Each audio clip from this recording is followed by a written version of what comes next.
Indy, come on. You just Just let- wanted out because Darth Vader did. Just let Indy in. He wants to join. It's a she. Our cats are she's. It's whatever. We've been over this a zillion times. It's whatever it wants to be. You're listening to Chicagoland's finest podcast, featuring the Gorehound, Well, because I'm bringing us in. Jen, I mean, it's horrifying because, Cousin Charles, and Nick. I know. I thought I was going to screw it up again. It's time for the all-new Culture Cast, starting now. I'm Nick, I'm the Gorehound. I'm Kiwi. and this is the all-new Culture Cast, back with a very special mini-episode. We had our Hocus Pocus episode earlier, which kind of kicked off our Halloween month this week, but today, or at least the day that this episode is going up, is October 3rd, and we thought we would be remiss not to talk about the modern comedy classic. I guess it's a modern comedy. I don't know how that goes. Mean Girls from 2003 or 2004. 2004. Because it's October 3rd. Or, Yes. I forgot to say it. What day is it? It's October 3rd. Yeah. And a feminine voice. Very good. You do a better Katie than I do.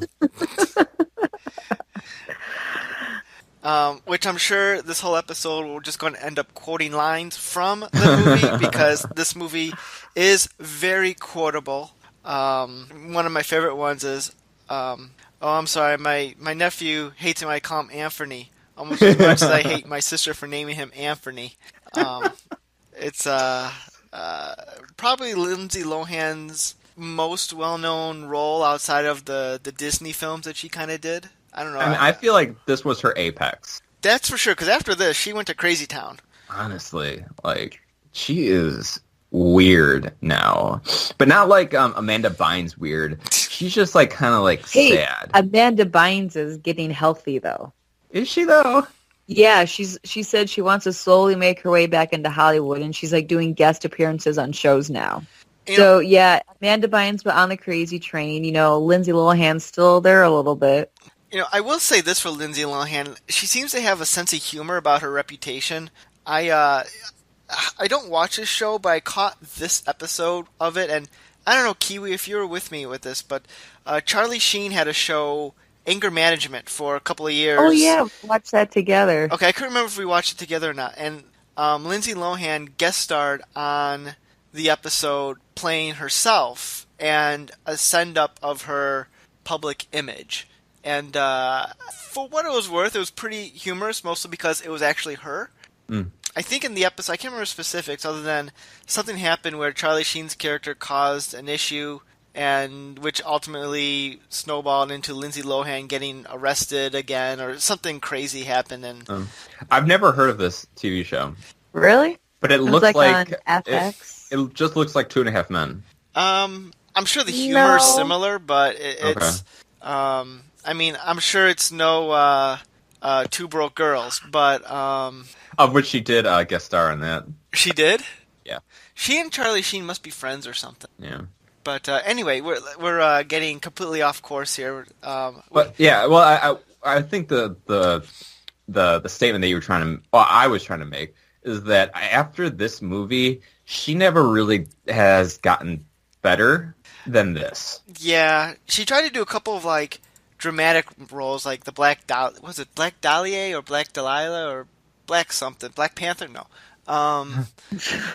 She tried to do a horror movie. Maybe that's what I'm thinking of. But that is bombed. notoriously awful. Yeah. Guys, don't forget, she had a brief music career, too. Yes, she has a few music videos. Oh, yeah, that's right, she did. Yeah.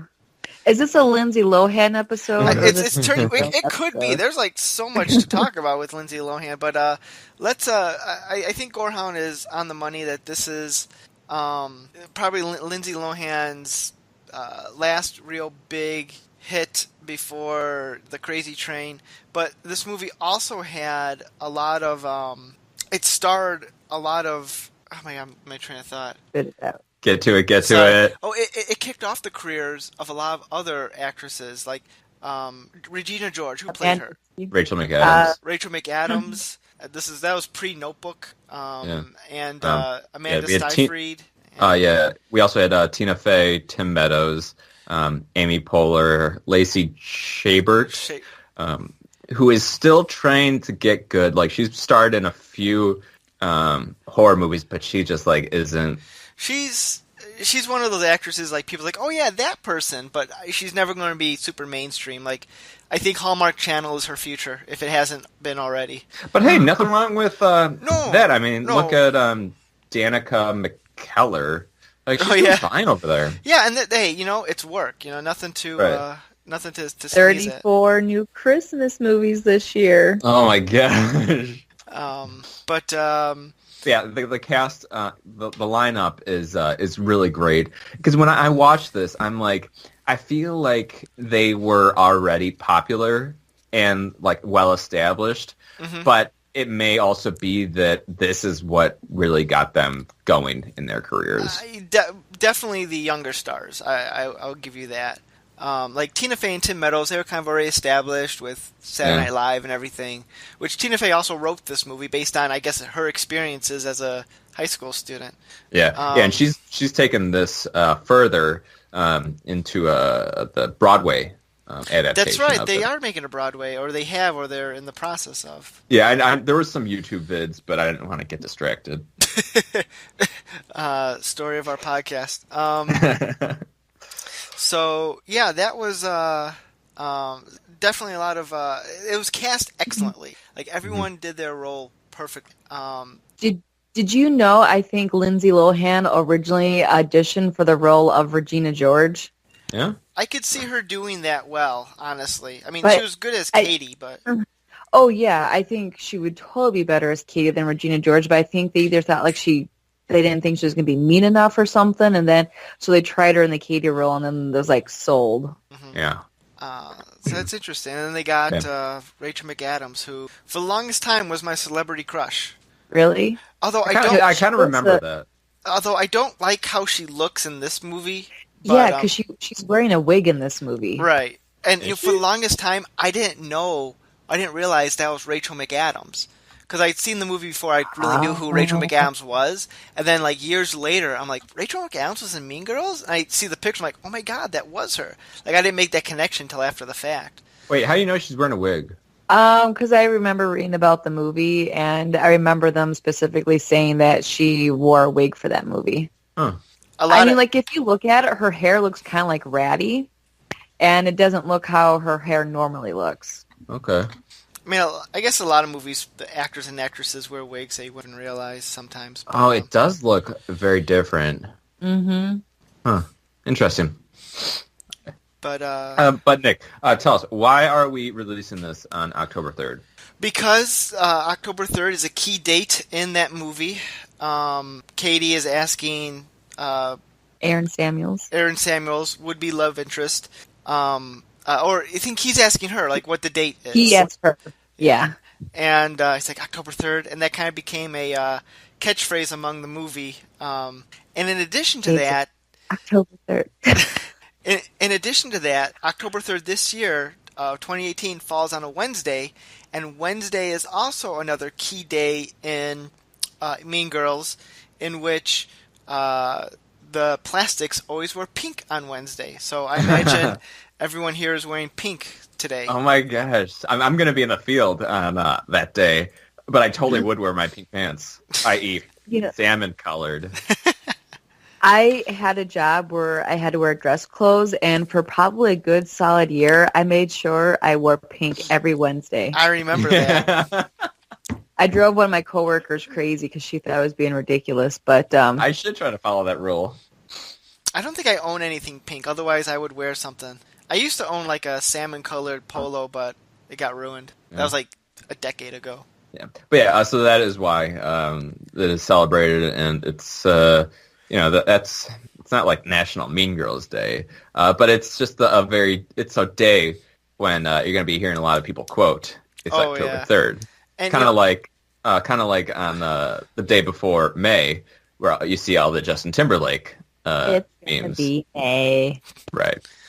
Also today our local library is doing a Mean Girls trivia night because of it's Wednesday and October 3rd. Mm-hmm. And the Graveyard Queen will also be attending some Mean Girls trivia night somewhere. I don't know where, but I think she's with us, Gorehound.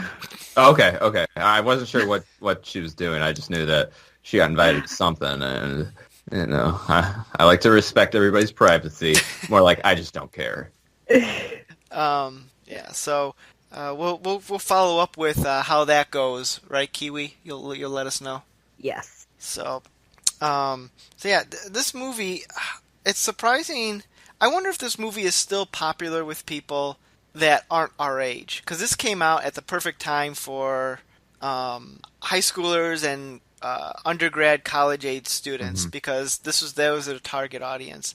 And then I wonder if people like our nieces, which are 10 and 11. Is that how old they are, Kiwi? I think they're 10 and 12. 10 and 12. Wow, mind blown. I don't know if it would play as well with today's generation, because, I mean, this was, spot on for me. When this came out, I remember I had a Mean Girls get-together where I invited maybe, 20 people over just to watch this movie.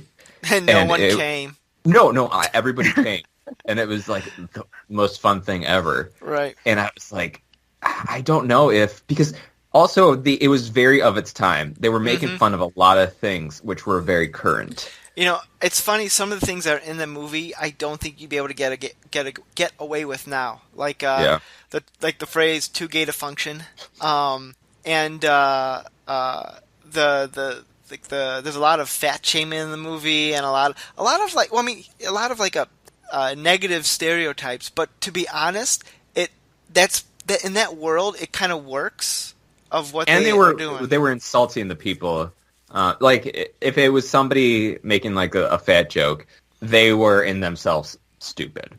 Yeah, the joke wasn't on the person haha, that person's fat. It was more like the person who's saying it. There was one. There was when Regina had gained weight and she bumped into someone. She's like, "Watch it, fat ass." That is true, but also the person who's saying it was overweight as well, if I'm not mistaken. She was, but I don't think it would matter if the person was skinny.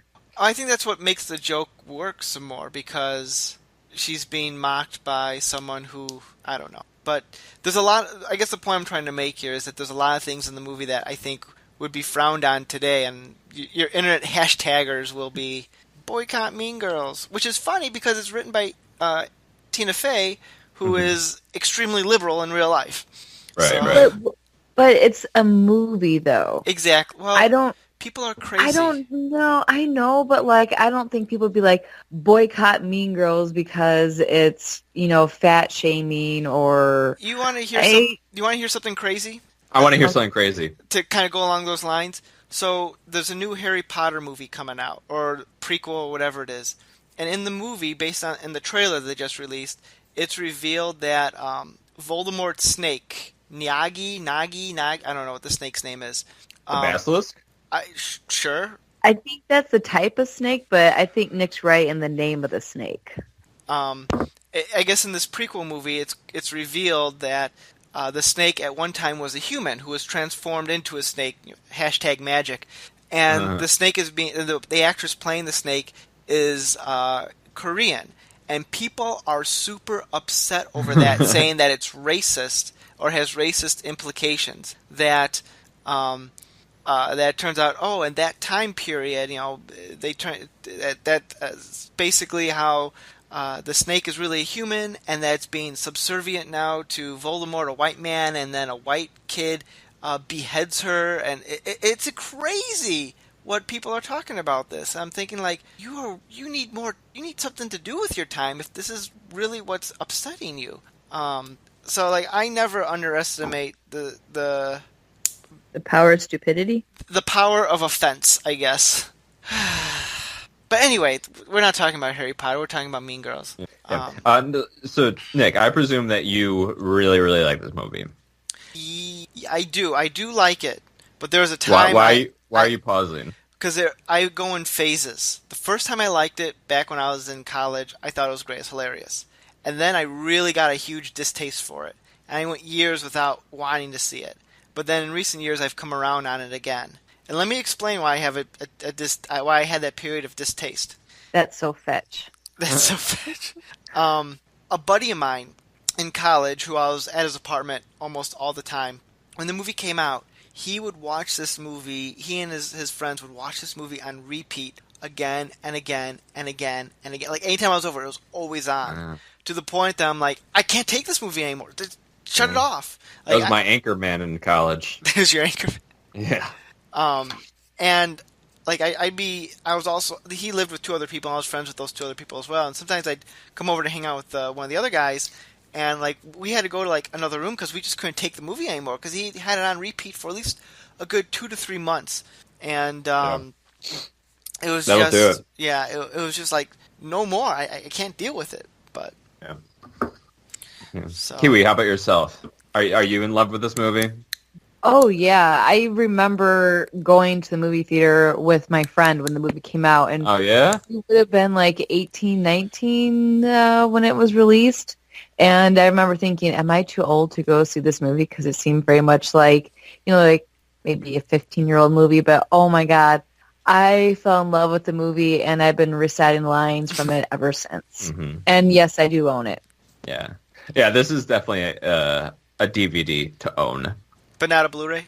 Sorry, I'm just being difficult.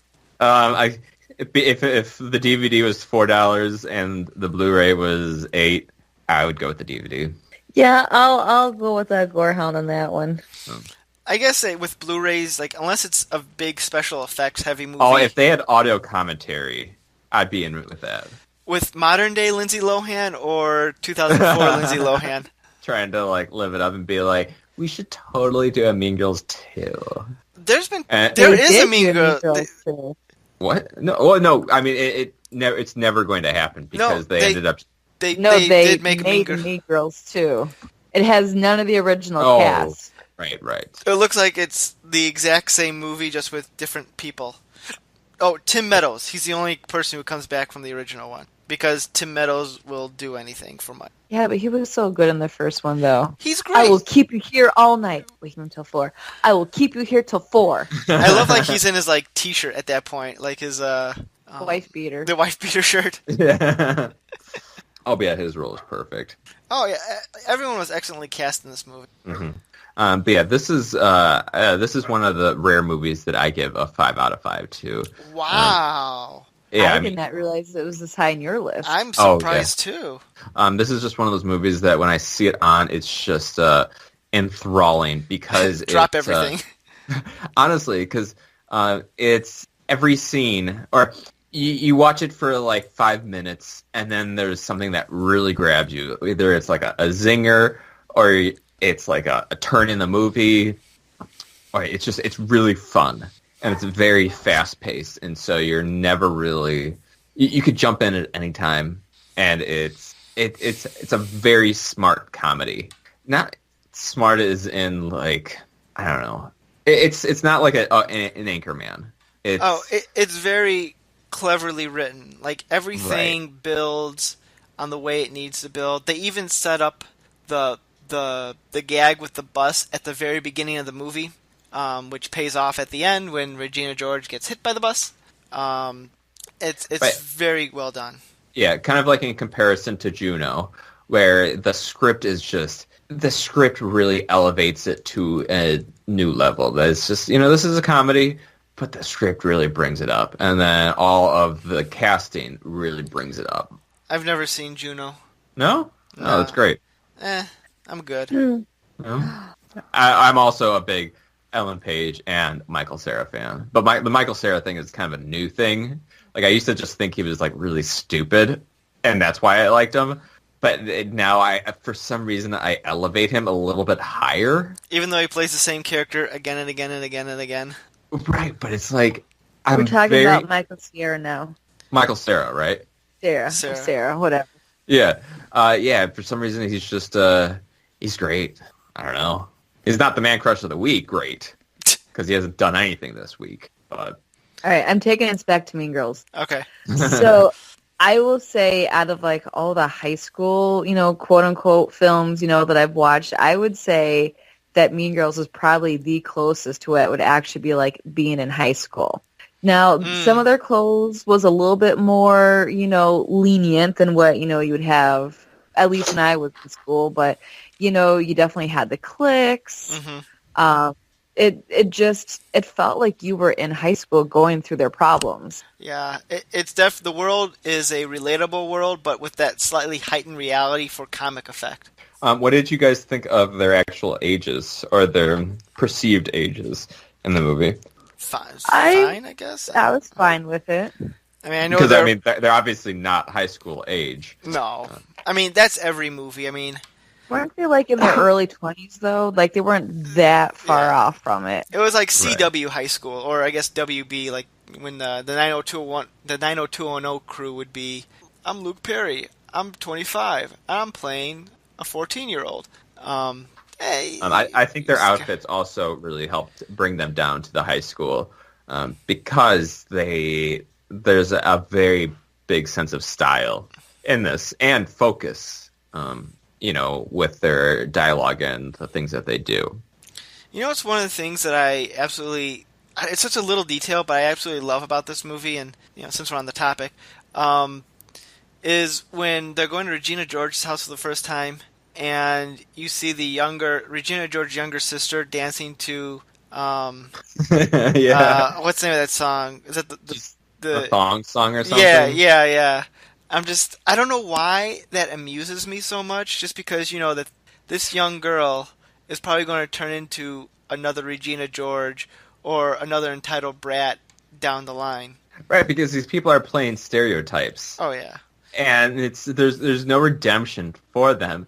The only person that really moves along is Katie, and you could also make the argument for her slightly anarchic friends, who are kind of pushed the wayside for most of the movie, which does play into it. Right. I think every character in some way, shape, or form has a journey, has a growth. Like Regina George kind of learns not to be a plastic anymore. She takes her energy out elsewhere. Like she becomes a sports star. The two other girls kind of go off on their own, but Katie definitely has the biggest growing spurt. The boyfriend he's just kind of there. He's like the same character at the beginning of the movie that he was at the end of the movie, but that's okay. He doesn't need to have he doesn't need to be a character. He's a guy to be fawned over. But Kiwi, going back to your point that you said a few moments ago, you're 100% correct how this is very much like a high school, like with all the cliques and the same problems. Yeah. And when they say girl world, I mean that is true. Like you guys are guys, so I don't know how that we much are you relate to it. But when they talk about being in girl world, it really is. We have our different perspective of things. Totes. You're supposed to say that's fetch. That's so fetch. I also like in the movie when they cut to like the art kids, and this one guy has like deli meat on his face. It's so stupid, but it's funny. It's a quick, good visual gag, and they don't dwell on it too long, and they go back to the action. Thumbs up, movie. Who directed this movie? I don't know, but I think we could bring in a relatable theme. Is this a Halloween movie? No, not at all. No, it is not. Well. I mean, there's one Halloween night. Yeah, it takes place. There's one bit that takes place on Halloween where Amanda Seyfried wants to make out with her first cousin, so it's okay. He's the first cousin, right? I think that this is not a Halloween movie. No, because the climax of the movie does not occur the day or the night of Halloween. Well, I mean, this is a special episode, so it's only going to be like half the length and everything, so it doesn't... This goes away from our October Halloween-ish type episodes. So. I just wanted to bring a all-new Culture Cast theme. What makes a Halloween movie a Halloween movie? Well, we could do that in a future episode. Yeah. Was that a sneeze? No, that's a laugh. I'm a funny guy. Ha! Funny looking. Oh, you know why I relate to Mean Girls is because it reminds me of the time that I was sabotaging your efforts in life, Gorehound. Do you remember that? No. Oh, I mean, I wasn't doing that at all. Okay, I don't follow. I'm trying to make a joke that apparently failed miserably. Are you quoting it really Mean did. Girls? No, I'm not quoting. He's pulling from the plot. Okay. I'm pretending like I was trying to ruin your life the way Regina George was ruining everyone's lives. I see. I will say Regina George in this movie is calculating. Like when she gets upset that one guy is two-timing her friend, so she calls the other girls' mothers, claiming to be from Planned Parenthood. Yes. That's clever. And also when they do the burn book, and she writes it as if she is Katie, I'm like, wow, she actually is smart. She's not, just a dumb bimbo. Oh, she's evil.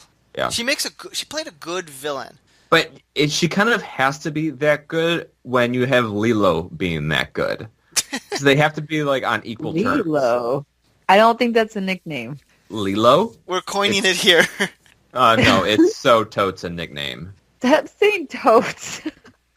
I think, Gorehound, you've gotten way into the movie where you're... I mean, like I said, this is one of the rare movies that gets a 5 out of 5.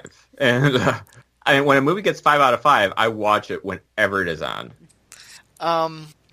Funny story about burn books. When I taught high school, there was a similar situation that there was this girl in my class who stumbled across another girl's burn book and had stuff about her in it. And I was thinking, wow, burn books are a real thing? Or did this movie inspire the call burn? it a burn book? Well, that's what the girl who found it called it and told her mother, and the mother called me, and it was a whole thing. Ooh, but real life story. Yeah. You want a name drop? Probably not. But yeah, because I honestly do believe that burn books do exist, whether under a different name or whatnot. So, because as Kiwi it's all does, electronic now. Yes, it's just all on Facebook. It's Twitter. Now it's called Twitter. Yeah. No, because as Kiwi was saying, this movie is very lifelike. This is pulling from a lot of people's real life, perhaps even Tina Fey's high school experience. Supposedly that is the case, that Tina Fey, well, I don't think all this stuff exactly happened to her. She didn't grow up in Africa, so maybe she did, I don't know. Supposedly that this is based on her own high school experiences, or elements. And it takes place in Illinois, so that's fun. Oh, does it? Did they name drop a city? Evanston. Okay. But Do you the think high it school actually was? I don't know if they. Well, let me see. Filming. Set. It was filmed in Toronto. Stupid Canada. How do you know? Filming locations? Wikipedia knows all. Oh yeah, this was all filmed in New Jersey, Ontario, California. Jeez, come on! It's probably best that they didn't film in Illinois, because then I would have checked it out. So, all right, Nick, where are we at? In terms of discussion, I don't know. We should probably wrap it up. Yeah, we're probably nearing a half hour say, at least. Oh yeah, we should probably say like a quote or two, since it's so quotable, and then cut it off. All right, who wants to go first? Kiwi, why don't you go first? All right, I'm gonna say the quote that you said a little bit earlier. Or should I pick a different one? Because I really like that one too. Oh, the Anthony one? Yeah, my nephew hates it when I call him Anthony, almost as much as the fact that they hate my sister that she named him Afrony and not Anthony.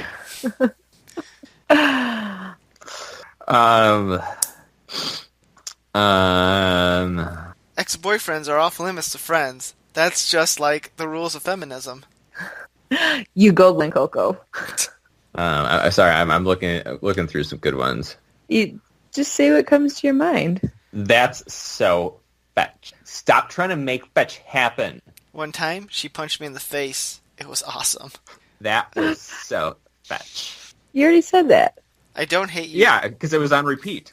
Like, they said it repeatedly because she stopped trying to make fetch happen, and she said it many times. Get with me. I don't hate you because you're fat. You're fat because I hate you. That's another good one. It's a very. I think this movie passes Charlie's test of what makes a good comedy. Is that there's quotable lines you can use out of context. So, all right. Well, let's wrap this up here because I think we're going a little bit long for what was meant to be a smaller episode. So, this has been Mean Girls, our little Mean Girls tribute, since it is Wednesday, October 3rd, Mean Girls Day. So, thank you, Gorehound, for indulging me in this idea. And I guess that'll do it. So I'm Nick. I'm the Gorehound. I'm Kiwi. And this has been the all-new Culture Gas. Culture Gas? Oh, my God. Wow, Nick. You've truly outgayed yourself. Yeah. Let's try that again. I'm Nick. I'm the Gorehound. I'm Kiwi. And this has been the all-new Culture Cast. Thanks for listening. Awesome. You've been listening to the all-new Culture Cast. Check out our blog at znculturecast.wordpress.com. Send us an email at nick.culturecast@gmail.com. We'd love to hear your feedback, comments, and requests. Follow us on social media. Theme music by bensound.com. The all-new Culture Cast, a saltwater production. Original material copyright 2018. Thanks for listening. You made out with a hot dog? Oh my God, that was one time.